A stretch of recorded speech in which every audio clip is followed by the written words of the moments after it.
What's going on, YouTube? So, we all hear the stories every day about the trucking industry needing drivers. Driver shortage, driver shortage, driver shortage. Well, let's talk about today why many drivers come into trucking and just fail and don't make it.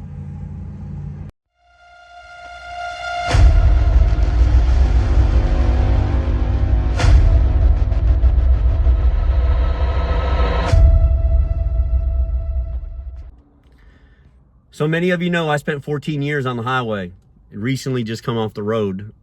And today I want to talk about why there's a driver shortage. Why is there actually a driver shortage in the world of trucking, right? Well, part of it is unqualified drivers, right? It's not as simple nowadays to get a DOT physical and get approved for driving as it was 20 years ago. So yes, there is a driver shortage, but not a shortage of people who want to drive. All right, so it's just a matter of them getting approved and doing what needs to be done.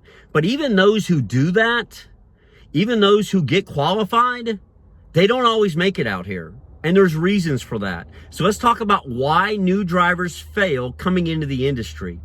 And I think one of the number one primary reason is lack of training. There's so many companies that you can go to nowadays and be in your own truck in 14 days or 20 days, and you've really learned nothing, right? You went out and team drove for 2 weeks, and then they throw you the keys to a truck and you're out on your own. And that's a setup for disaster. That's all that is. So don't fall into that trap, all right? All because someone promised you the keys to a shiny new rig doesn't mean it's the right place for you and where you're going to be prepared to be successful when they hand you those keys. Right? So many companies set their new drivers up, their student drivers up for failure. Don't fall into those traps, okay? Another big, huge reason for driver failure is lack of support, right? They have no support system. That's something that I was building with Chad Rich and David H. and some other drivers at Prime, right? We were building a support system for new drivers. We were there. They could call us. They could text us. They could email us. They could reach out to us on YouTube Lives and talk to us about problems they were having. All right. One of the things I did with all my students is they all had a cell phone number to reach me. Not all of them used it, but some of them did on a pretty consistent basis, even up to a year after they had already gotten their own truck, right? They would still contact me and say, hey, what do you think of this? What do you think of that? Now, they weren't asking me to solve their problems. They were saying, hey, this is what I'm going to do. Do you think it's the right decision? That's all they were saying. So it's not like they were asking me to do it for them. So you have to get the proper training and have that support system at home from your family, right? Because if you're getting a phone call every day about how they're missing you, that kind of sucks, right? A lot of them missed a party life, right? It's a different world out in trucking. It's a lonely life, and people miss being home, right? You just don't get off work, get in your car and go see your buddies or go to the bar or go wherever. You drive, you go to a truck stop, you take a shower, and you go back to your solitude, right? Your box, your trucking cell. Basically is what a lot of drivers I have referred to it. Because that's what it's like. It's like a solitary cell for a lot of drivers.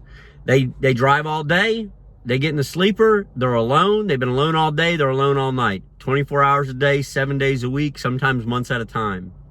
And that gets you up here. All right, that will get into your mind, and you will get the loneliness of human contact, human interaction, human conversation. You start missing all that. So that's another reason why new drivers fail out, right? One of the reasons new drivers fail out, and companies don't want to talk about it, is just overall poor trainers, right? The trainer they're providing to teach this new driver the skills he or she's going to need to be successful when they're on their own. The trainer doesn't know how to do that, or he lacks the skills himself or herself. So that's something I see about why drivers quit in training, is they're not receiving the skill set needed, right? Their trainers aren't providing them what they need, and they need to do that. That's pretty important. And I think that's going to change over time as rules change, as companies change, and as companies start realizing what's going on. I think a lot of that will change. So hopefully we start seeing that not being such a big problem as it is currently, because that is like the number one reason.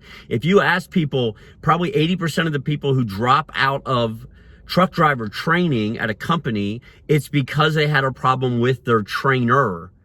Whether they weren't learning, the trainer was rude, the trainer made the cell, right? The box unlivable for whatever reason, whether they be a slob or they're nasty, tried to make them sleep on a top bunk, which is unsafe, whatever it may be.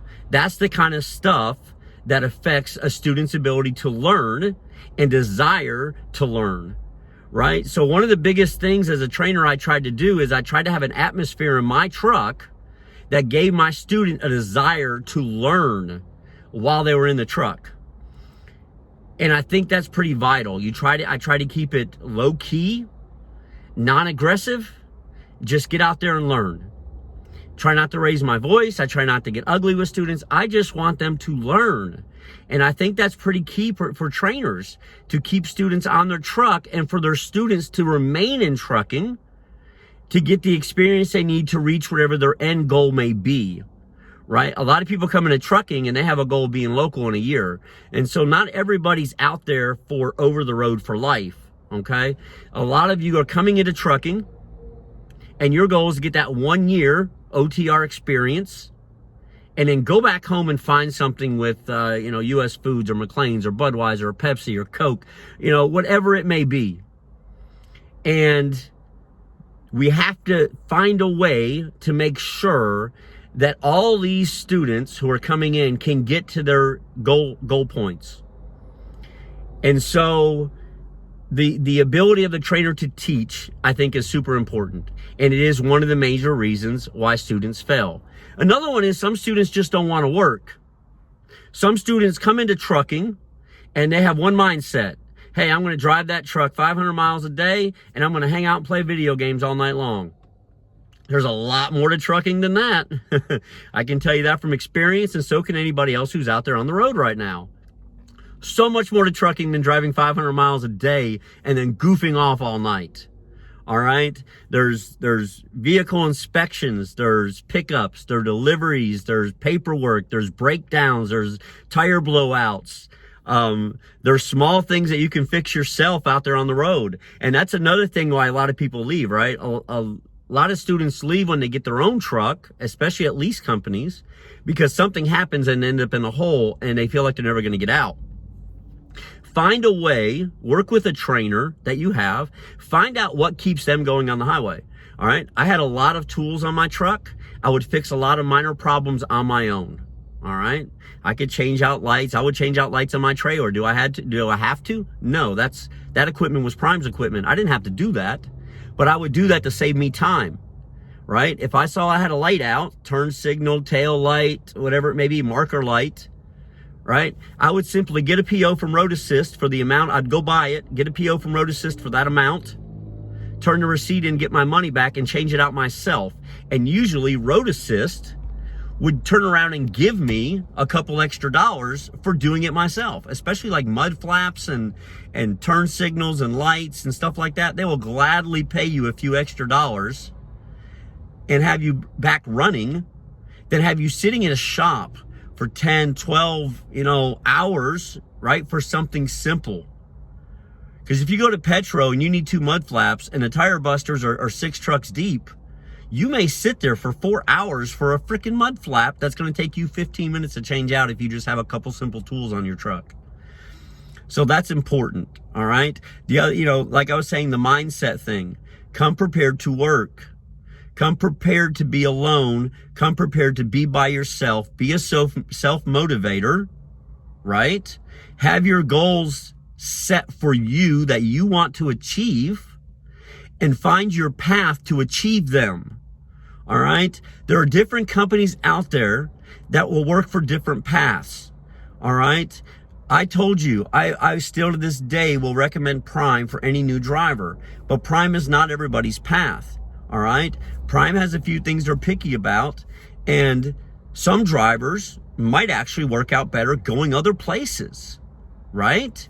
So, because Prime's really big on like CPAP and stuff like that, and other companies aren't.